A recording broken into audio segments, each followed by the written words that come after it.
All right, after lunch dip, everyone bring their pillows and the blankets, or you're ready to get some new knowledge. Welcome, Conquer the Network, the title of my talk, a little bit bigger even.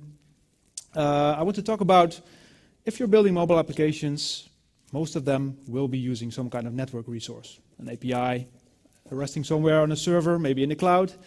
And there's a lot of things that can go wrong, and there are a lot of things that you need to think about when you're just dealing with a simple network request that goes out from a mobile device. Who is building mobile applications at this moment? A few. Xamarin? Not. Other technologies? Yeah, just native. Native. Okay, so Objective-C, Java. Okay.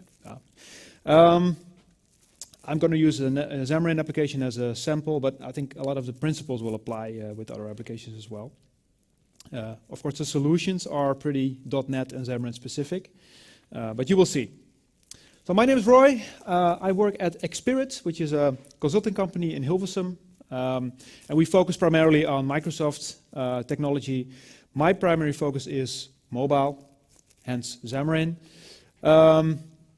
So I do a lot of consulting and building mobile applications, and I also act as a software architect, and I like to think about distributed software systems. And one of my favorite tools of choice is N-Service Bus. So those two technologies are, for me, my primary way of working. And in my spare time, I like to play the guitar and do a whole lot of cooking. So a lot different than just software development. So when we're building mobile apps, like I said, most apps, in order to be a little bit useful, are connected to the network somehow. And what you want to do, of course, is give the user a happy experience. Give the user a nice experience. The app has to run smoothly, has to be fast, has to be resilient, so not crash all the time. And a lot of small things can make up a huge difference when it comes to the perception of the user. So you can go from happy to grumpy in very quickly. So when we're crossing the network, who is familiar with the 8 fallacies of distributed computing? Anyone known of them? Heard of them before? Yes? They're actually quite old, in the 90s. They were written up in the 90s by Mr. Deutsch and augmented by Mr. Gosling in 97, when there were no mobile apps around yet, but just servers, computers talking to each other. But if you look at this list of fallacies, so to say, assumptions that we make as developers, that are dangerous to do. Things like expecting that the network is always reliable, or there's no latency. You can just do a call immediately and have immediate response. These challenges were true at the time, when they started connecting computers together, but are maybe even more true when it comes to mobile. Networks are not always available, and you can have a lot of latency when it comes to mobile networks, especially on 3G. So the funny thing is that these are, especially in mobile, very challenging. You cannot expect to have a connection always. The type of connection is also important. Are you on a metered connection, on a 3G connection, that uses the mobile SIM? You're actually charging the user. So the more data you use, the more cost you're incurring on the user. Also something to think about. So you want your app to be more optimized in that sense. And when it comes to latency, this is an article, you can look it up, it's a funny article that measures the latency of the network while running on a train. Sitting on a train that is driving and just doing network requests to the same network resource in consecutive order. And you see the huge variability of latency ranging from milliseconds to even multiple seconds of even getting onto the network. So there's a lot of variation when you're moving around. That's something you need to cater for. And this can run up quite quickly. So networking, any type of network request, takes time. So the first thing to do is to make sure that if you're doing a network call, is to make sure that it doesn't happen on the UI thread. And when we're talking about end-user facing applications, whether it's Windows or a mobile application, we always have to deal with UI threads that do the rendering of your UI. And you don't want to block them. You don't want to make the app freeze up and give a stuttery performance just because you're doing heavy computations, or in this case network I/O on the UI thread. So when you're using .NET, who's familiar with async await? Most of you. This is something that you will be using a lot in mobile applications. Now this topic in itself can take like an hour to talk about, so I'm not going to do that, but this is the first step to do, is to make sure that you're doing your network request on the background thread. And then once you're ready to present the data or do anything with it, then you move back to the UI thread. Don't block it. So one important thing, and you will see that throughout my code, that I'm using async and await for that. So my demo is going to be based on a sample application that's on GitHub. So if you go to my GitHub account, Roy Cornelissen, Conquer the Network, you will find the code that I'm going to show. And if you look at the repo, the Git repo, you will see commits in a certain order, and each commit adds another step to the code. It adds another step to solve a particular problem. So you can just go through the history, and we will do that together now to see how I solved certain things. Quickly demo the application. To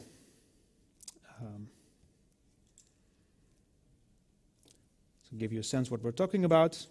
This is both iOS and Android. Where is it?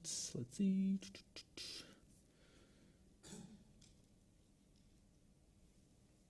I shouldn't have closed it. Well, we'll come back to the Android later.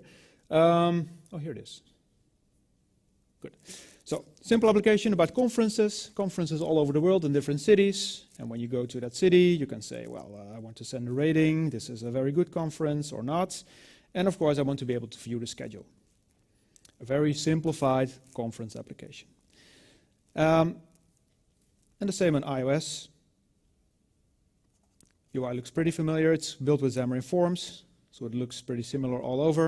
And you see that, for example, this page takes a few seconds, 2 seconds to load.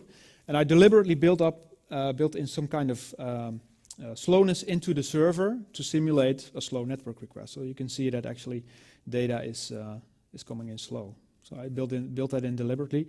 Also, when I go to Las Vegas, I have built in a server error that sometimes pops up. Let me see if I can actually simulate that. I think it's already happening. I was expecting the app to crash now. Yeah, there it goes. So it crashes the app, right? I'm not handling the error correctly, so it just crashes my app. And that's a bad experience. You don't want that. So, moving back.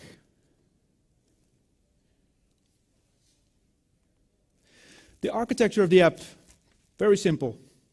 Application on a mobile device and the service in the cloud. And what's behind that API in the cloud can be as complex as you would like, but just for this picture here, we're talking about a mobile app that goes over the network to the cloud. Those are the moving parts, basically. And as simple as it is, a lot of things can go wrong. And with this application, we want to achieve a couple of goals. We want to be able to deal with errors. We don't want a crashing application, of course. We want to be able to work offline, possibly. Maybe your app has a requirement that you want data to be available when you're not connected to the network.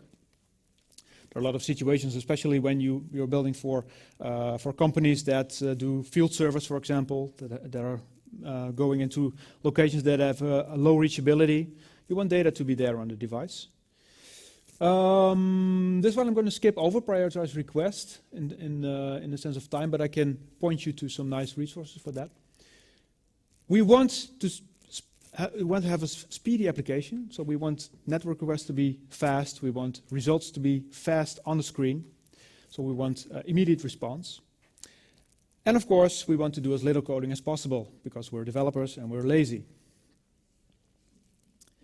Now let's first start off with a couple of things that I want to show. That you have to know your tools. There's a lot of tools in a toolbox when as a developer that is useful to know what's in there. And a couple of tools that can help you in this regard, and when it comes to networking, is, for example, a network request monitor, Charles on the Mac, which I'm going to show, or when you're on Windows, FIDDLER, very nice tool to show HTTP requests, what is going on, what are the headers that are being sent, what is the response time, everything you can expect there, and the same with inspect there, and same with Charles. The network link conditioner is a tool, I will show you in a minute, in the Mac, where you can kind of squeeze the network and kind of simulate that you're having a bad connection, or a connection with a high latency, for example. So if you do that, if you switch that on, you immediately can see how is my app reacting. And it's part of the Apple Developer SDK. You just need to download it separately, and it shows up in the settings panel. And the same with the Android emulator. It has a settings panel that lets you emulate, like I said, a slower or a poor connection. So when I open up the emulator here, the settings, it's very small, but let's see, where is it? The cellular network. So here I can say I have a full network type, or I have a GPRS connection. My signal strength is moderate, for example. So here I can just tweak my network connection for my Android emulator and then see what happens in the app. So this is a first step to start testing your app in those conditions. And it really makes sense to do that. The network link conditioner, like I said, if you install it, it goes here in the settings preferences for your Mac. And you can just switch it on. And I can say, well, in this case, I have a 100% lossy connection, or I am on a 3G. And it will simulate the behavior of a certain network type. So you can play with that. Useful tools. Of course, nothing beats testing in production, so having your users actually go on a train and see what happens with the application. So the first goal, be a lazy dev. I wasn't kidding about the pillows. What do we want to achieve? Let me quickly go into the code, because that's where we want to start. This is a Xamarin application. It's a solution that we see here with 3 projects. The core, which is the shared code containing the Xamarin Forms UI, a few simple screens, and all of the logic that is going on behind the scenes, so the network requests. So we find some code here that has the service connection here. I'm accessing this URL here. Here's my REST API, conquer the network sample service. In Azure, I have a few methods, retrieving the cities, retrieving a schedule. And you see here that I am using an API named HTTP client. Let me quickly go here. HTTP client, anyone working with this one? Pretty common way of accessing the network in .NET, and it's also available in Xamarin. I set it to a base address, and I can also say, well, these are some typical headers that I always want to send with my requests. So this is why I'm setting it up here. I say I want to receive JSON format results, and I'm returning that client here. So I'm using that to do my request. And you see I'm using async await, so I'm not blocking the UI to do a request to the cities endpoint. I'm getting my content back as a string, which is a JSON string, so I'm parsing that using JSON.NET. You see, I also do that on the background thread. I'm deserializing that because it's computational work, and then I'm returning my cities. Same here. Same pattern, a lot of code here. So what if we can simplify this a little bit? We want to be lazy, we don't want to build all this plumbing code, getting the REST data, the JSON data, deserializing it. We want to make that simpler. So that's the first step. And for that, we're going to add a package, a NuGet package, called refit, which will solve some particular problems for that. And I'm going to time travel here in my repo. So this is my Git repo. I'm now at this point, and I'm going to go one step further. And the reason for that is it saves me a lot of coding and a lot of manual work to change my code, which takes time. I will just let my Visual Studio reload the solution, and you will see that some new code will pop up and other code will disappear. So the first thing I have here in my dependencies is a NuGet called refit. And this package aims to make it simpler to access REST APIs. So what it says here is I have a simple interface, a .NET interface, iConference API, that has my 3 methods, get cities, get schedule, and send a rating. And they map to particular endpoints on my REST API. And I just do that by using some attributes here. So this method maps to this endpoint. And I tell it to return a list of city. So it knows, while generating the code behind the scenes to do this, it knows that it has to map the JSON data, deserialize that to this type, a list of cities. The same here, this is returning a schedule. And you see here, I'm using task, so it's all awaitable, it's all being done async. And of course I can also post data, so in this case, instead of get, I'm using post to send a value to the API/rating endpoint. So with this simple trick, I just put my whole REST API in one single file, and then I can access that from my code. So going back to the service client that we just saw, we still see the address here, but instead of creating the clients, doing the requests, reading the string, deserializing it, etc., the only thing I have to do is just call my method on the API, and it will do the work for me. So what happens behind the scenes when I compile this app, Refit does a code generation to make sure that it basically generates the same kind of code that I just removed manually. So it does that all behind the scenes. And you could do some extra error handling. For example, if my schedule doesn't exist on the server will return a 404, not found. So I can say, well, when I get an exception, and it is a not found exception, then I'm okay with it. I don't want to raise the error. I just return null because I want to be able to deal. I'm able to deal with that as an application. So you can do that kind of things too. So it returns API exceptions, and you can expect it. You can see the status code.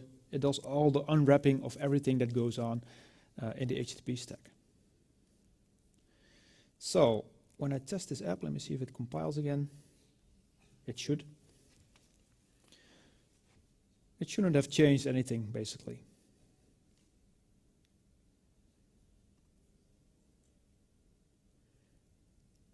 There it goes, retrieves the list, retrieves the schedule. There it is. Same behavior, just less code. So that's one step. We can be a little bit more lazy when it comes to all the plumbing. We can get rid of that. Let me just make this bigger, so I don't have to switch all the time. Next step, make it speedier, make it faster. And there are two things we can think about. The first is, when you use Xamarin, or maybe any other type of cross-platform framework to build your mobile apps, what happens is, in this case, Xamarin is using the Mono stack, basically the open source implementation of .NET, which is running behind the scenes in a Xamarin application. It uses the network implementation of Mono. And it's fine, it works well, it's pretty performant, but it's not as optimized as using the native network stack of the platform, of the OS. So iOS has what is called the NSURL session API, which is a highly optimized class that is geared towards getting optimum performance from the iOS stack. And the same way on Android, you have an Android stack that you want to leverage. So when you do just go and build this application out of the box and you don't do anything special, you're going to be using the Mono stack. And the bigger your network load becomes, the more chatty your application becomes, you might run into some performance issues, but you can, with a small trick, switch around and say, I want to make that faster using the native stack.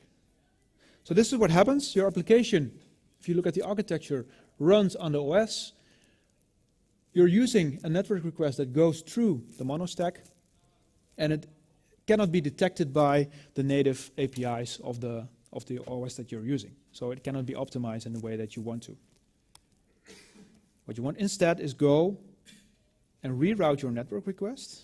And this is actually an animation here. You want to still call the same APIs, of course. You want to use the HTTP client interface because that's how you do it in .NET. But then you want to reroute your network to go through the native layer and then out to the network. And that gives you better performance and all the extra features that the native stack brings. So let's do that first. I'm going to switch and give it a little bit of chance to reload. You see some code extra popping up. So what I did here in this case was I introduced a new interface here, which is called the native message handler factory. Because what I want to do now, this is cross-platform code. but I want to tap into native code. So I want to have some kind of dependency injection here to get a reference to the native network handler. The nice thing is that an HTTP client architecture supports the notion of what is called an HTTP handler. And that is actually the handler that HTTP client says, oh, I have some work to do a network request, I hand it off to the handler, and it can do it in the most optimum way or in particular way that you want to. You can have a handler that does some extra logging, for example, or in this case, use a native handler. And that's what they provide here for us. So that's what I'm injecting here. Now when I go into the iOS project here, I see a iOS message handler factory that does nothing but return an NSURL session handler. And this is the implementation that relies on the native iOS network stack. And the same here in Android, using an Android client handler. Now I could do it a different way as well. I could also go here into project properties, Android build, and choose my HTTP client implementation, which changes basically all the code that relies on plain HTTP client to use that Android HTTP client handler. But once I start to add more packages that require injecting a particular handler, it is actually easier to start using dependency injection this way, the way I'm doing it here, out of the box, because it makes it more flexible. Because this little trick here, and you can do the same on iOS, doesn't always, here it is, doesn't always work in every scenario. So it's better to do it here. And with iOS, for example, I can now also say, for example, disable caching. Because what NSURL session does out of the box is do local caching of data. If a network resource hasn't changed and the server indicates not modified, then it will serve the data out of its own local cache without your app actually knowing. And you can have some control over it here. So you can set credentials or disable caching if you like. So that gives you a little bit more control. Now when I look at this code here, remember I'm using the native network stack now. What do you think will happen if I now spin this up? Does anyone know what will happen? iOS developer maybe? Can you predict? It won't find it. My compiler is acting up. Sometimes Visual Studio just requires just unloading and reloading again, and then all of a sudden it understands the change of my code. So you say it cannot find the resource. Any other suggestions maybe? Or will it just succeed? Will it just run? What is this? Oh, I've changed my, broken my code.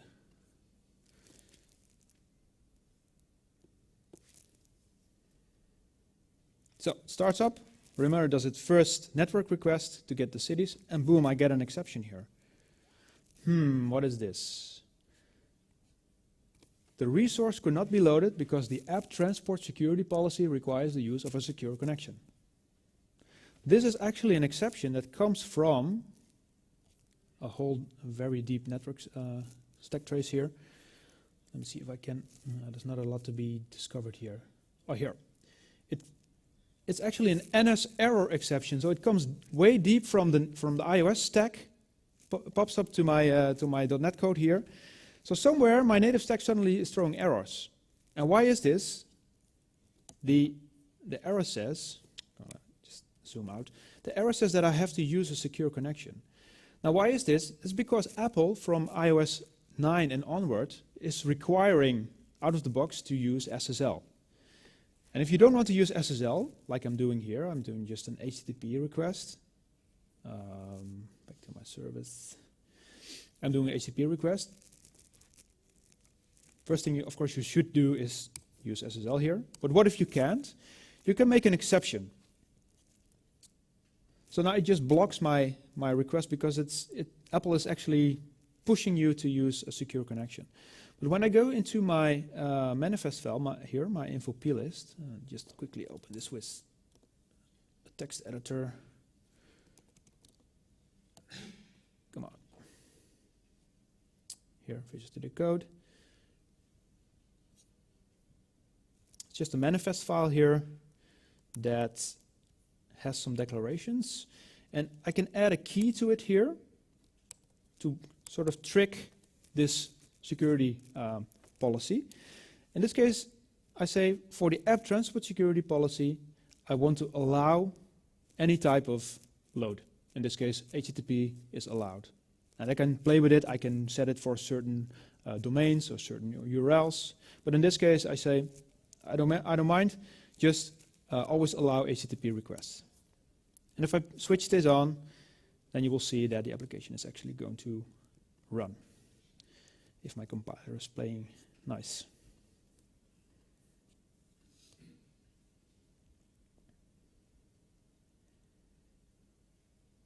So there it goes, works again. Now the nice thing is, if I now get my network connection monitor, or my network request monitor, Charles in this case,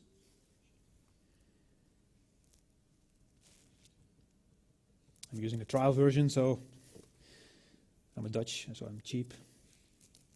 If I now do my request here, now all of a sudden I can pick up on those requests. Why? Because I'm using the native network stack. So Apple, this tool taps into my Apple network stack, and it can just pick up any request I'm doing.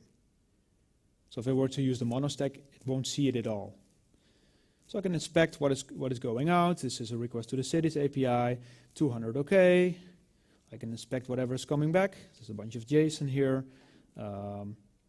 Everything that's happening, my headers.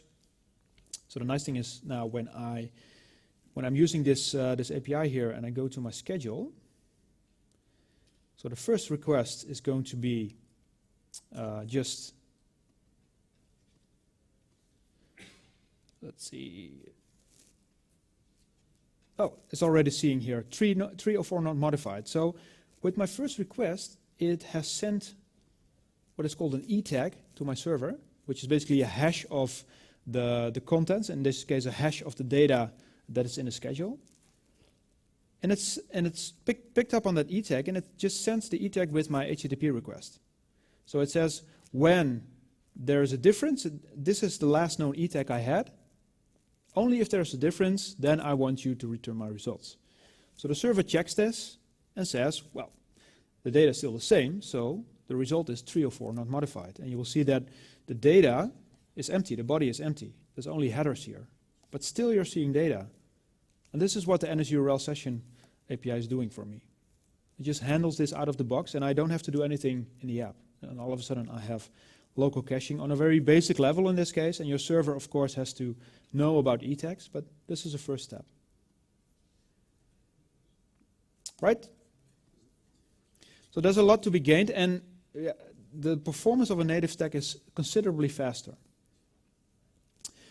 So we already talked about basic caching, but what if you want more control? Caching of data is actually a trick that can help you a lot in returning results to the user on the screen in a very fast way. Now, caching is not always the solution, and caching actually adds maybe more complexity to the app, because how are you going to invalidate the cache? When is it invalidated? How are you going to deal with that? So adding cache to the app is not a step you should take easily or take lightly, but it can help you out with some basic scenarios. And for this, I'm going to use Akavash. Akavash is a NuGet package. Paul Betts, you will see that name many times, by the way, has created a lot of mobile packages that help you deal with this type of issues very, very nicely. So I'm going to time travel one step further again. I'm going to ignore whatever I changed.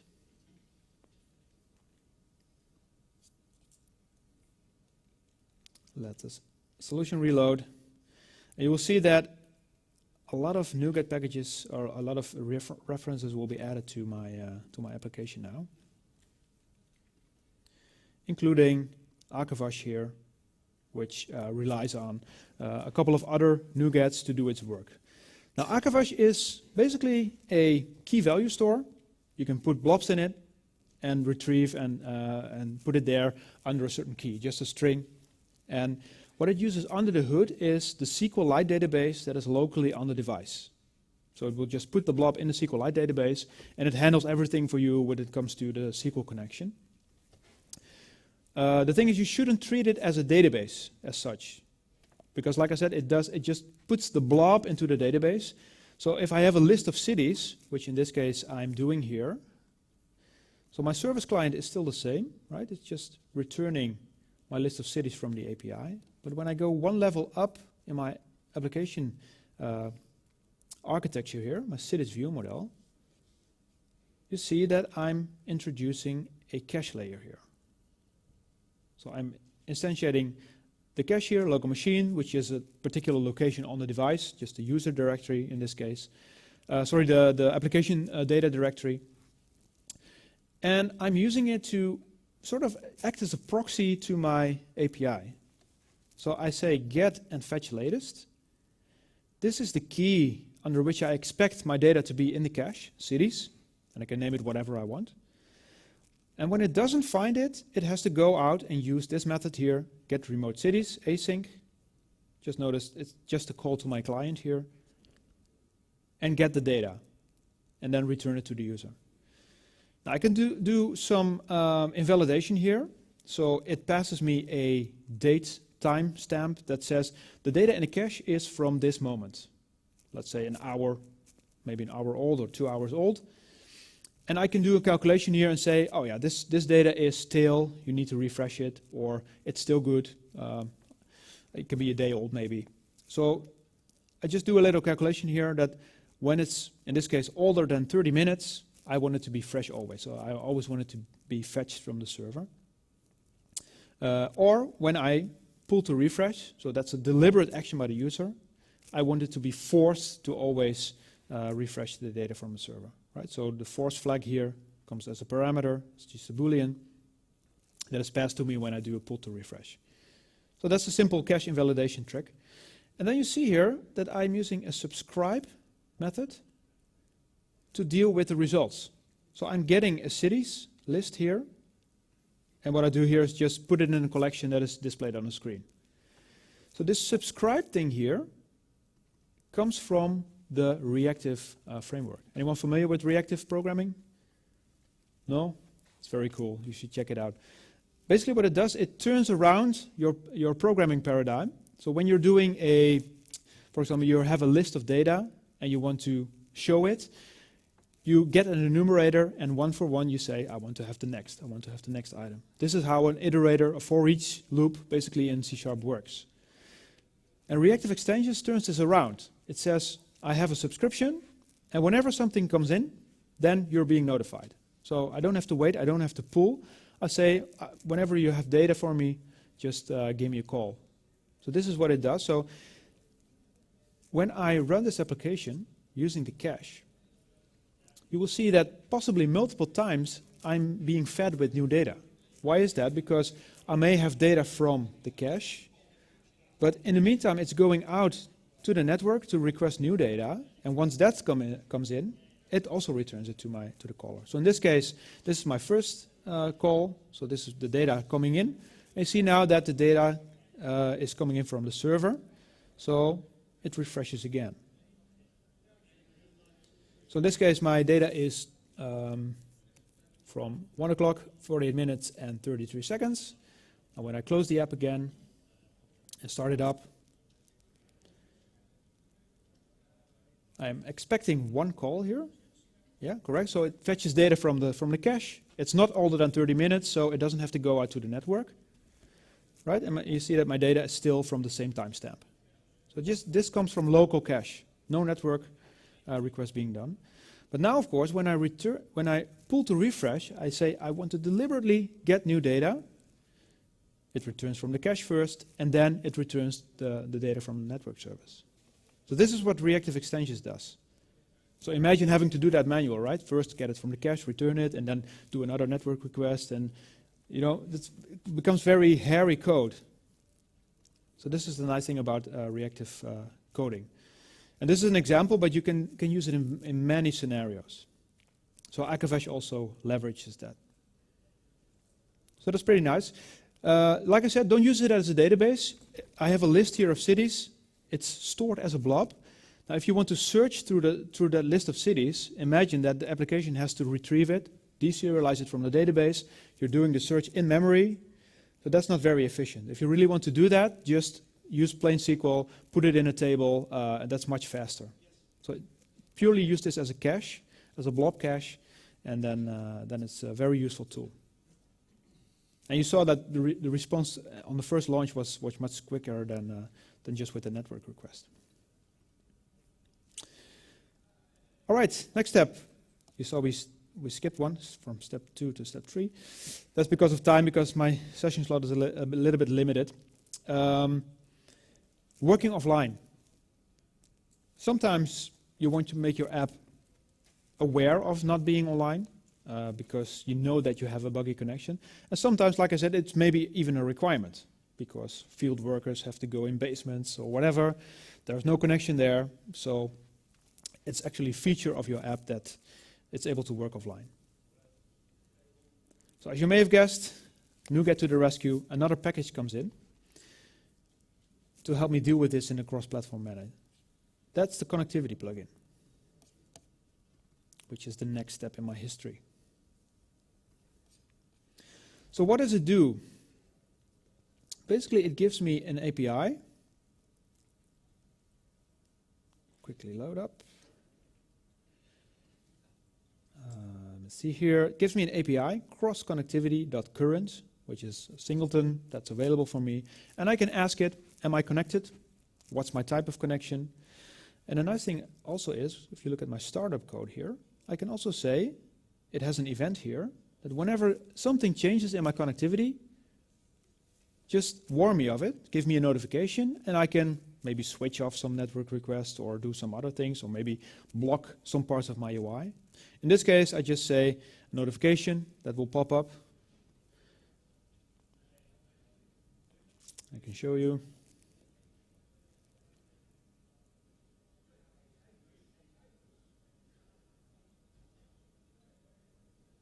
So the network is working. Make sure that I have really fresh data from the server. Now when I pull up my network cable, watch the bottom of the screen, it should pop up and say, hey, something changed. You're offline now. That's my notification that's happening.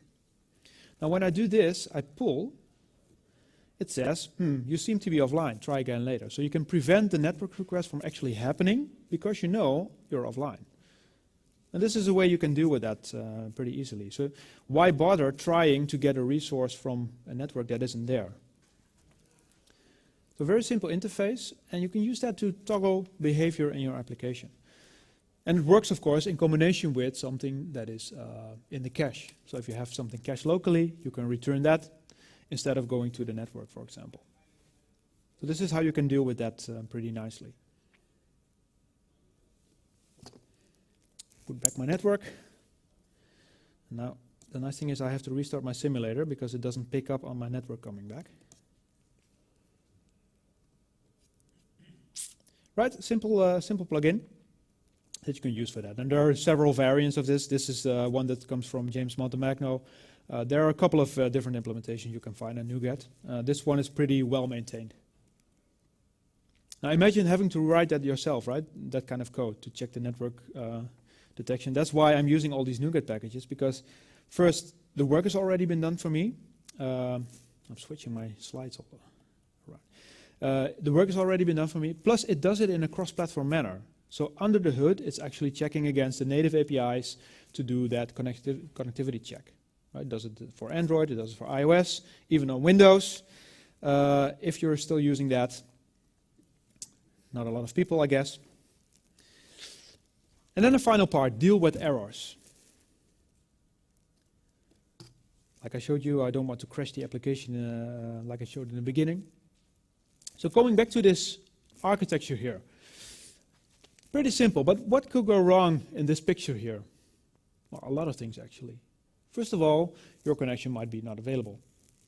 So why bother doing a network request, right? So let's say if you're naive and say, I do a network request and my connection is not there, you will have an exception, you'll have to deal with that. Maybe there's a lot of delay getting onto the network, a lot of latency, and after a certain amount of seconds, it will fill up on you, the user is waiting, and then boom, exception, due to a timeout, client-side timeout. Maybe along the way something goes wrong, the package doesn't reach the server anyway. So yeah, another type of exception. Or something happens on the server. maybe a timeout there, SQL exception, something other, maybe a validation error, or some other thing that goes wrong in the server that just returns a server error 500. In the end, your application is going to suffer because it will get an exception from the network request. So there's a lot of places a lot of moving parts that might break. So what do you do? Any suggestions what you could do with this type of things?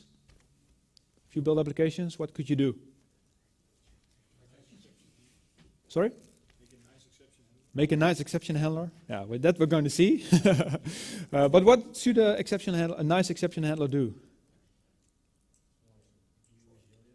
Be resilient. Yeah, so deal with errors a little bit more gracefully. Well, if you want to do a network request and it fails, first thing you can do is retry. Just try again. Maybe the next time it will succeed. And you can do that as many times as you like, on and on and on, but when are you going to stop? How many times are you going to retry?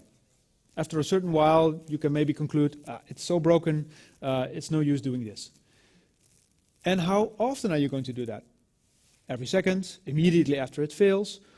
Or what if the server is already busy and you're loading in it with even more load by hammering it with retries? Maybe you want to back off a little bit and say, give the server a little bit of time to recover. So build in some waiting time between each request and maybe build up that waiting time. You know, first retries after 2 seconds, then maybe after 4, after 16. Maybe that's a better approach. Another option is a pattern that somehow also builds on the retry pattern is what we call the circuit breaker. If you look at a circuit breaker that's in your closet at home, doing in the electricity box, what it does is when something breaks, it shuts down that particular part of the circuit to make sure that nothing else breaks. And it just shuts it down until you come back, you fix the problem, and you switch it on again. Well, there's also a software version of that, and that is called the circuit breaker pattern. So what it does is when something goes wrong, it trips, it switches off that part of the application, and so downstream errors, and it makes sure that when you try that connection, try that network call, and it knows it's wrong, it just fails immediately. It doesn't try, it doesn't wait for a timeout to happen, but it knows, hey, my circuit breaker is tripped, I just return an error immediately. Until after some time, maybe it comes back, switches on again, and tries to do the network request. So this is what circuit breaker does. Now, as I described this, imagine in your head that how you would build that.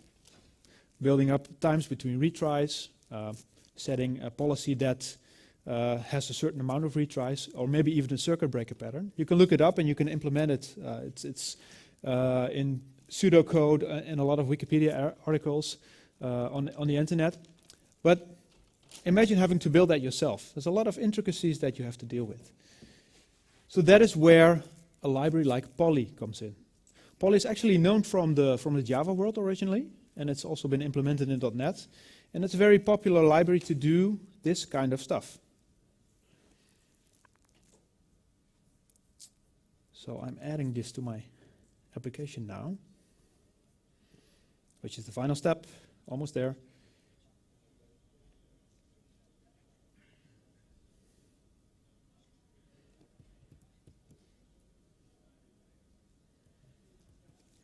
Right, so what changed now is my service implementation, the class that is responsible for doing my network requests. And you see here that I have a couple of strategies basically in place here. One is for the get cities. I have a circuit breaker in place. So this is the way you express it. I want to apply a policy that handles any type of API exception, except maybe not found. Right? So I can set a filter here.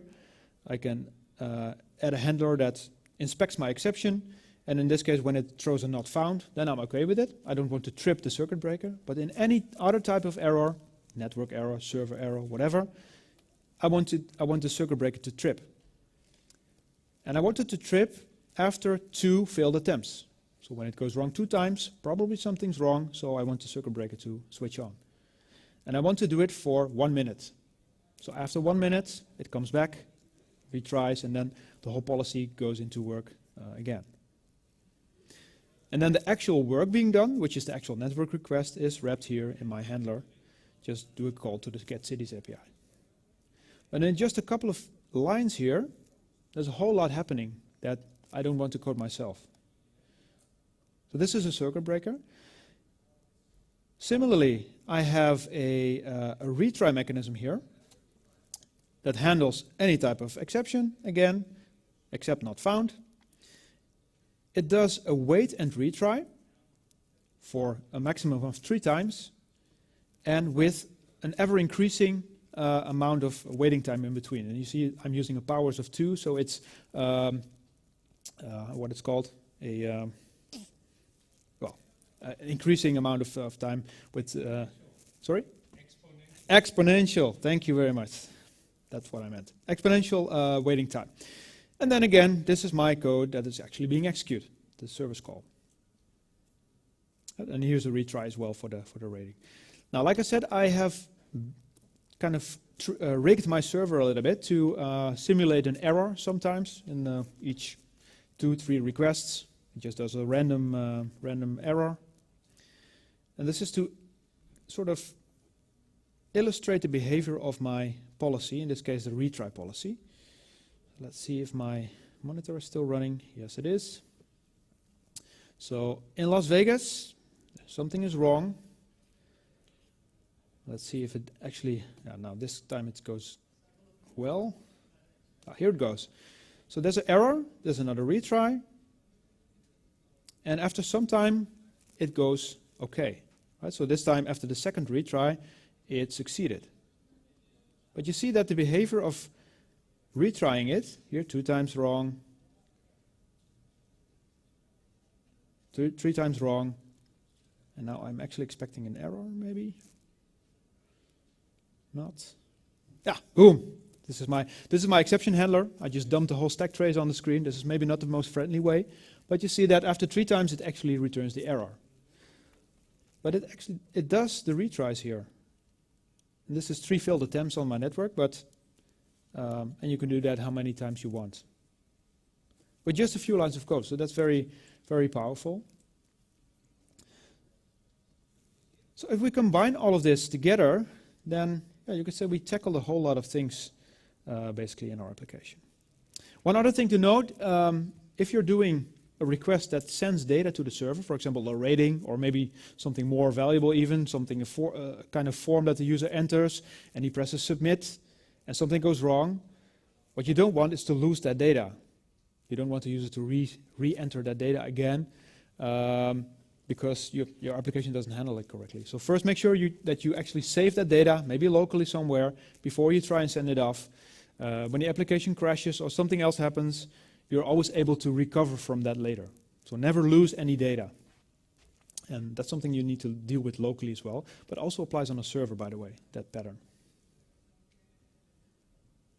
So, what did we cover? Less coding with refit. And you can also use something like REST Sharp. You can also investigate that. It does pretty much similar things, but it helps you deal with all the plumbing. We achieve more speed using the native network stack and local caching with Akavash. We use a connectivity plugin to be able to deal with offline scenarios in combination with a cache, very powerful. And then we use Poly to deal with errors in a graceful manner. So a nice error handler, you can add that to the app. I will share the slides later. There are some nice articles here that you can read up on that cover a lot of these topics and go maybe a little bit deeper as well. So you can look that up yourself if you want to. And this not only applies to mobile applications, by the way. A lot of these patterns apply with any type of distributed scenario. So that's very nice. And with that, I would like to thank you. I'm available for questions. If you haven't checked it out, we have a new magazine out. I think it will be handed to you when you go outside. So a lot of nice material about Azure, cloud applications, modern stuff. I recommend checking that out. And with that, I'd like to thank you and wish you a happy Tech Days.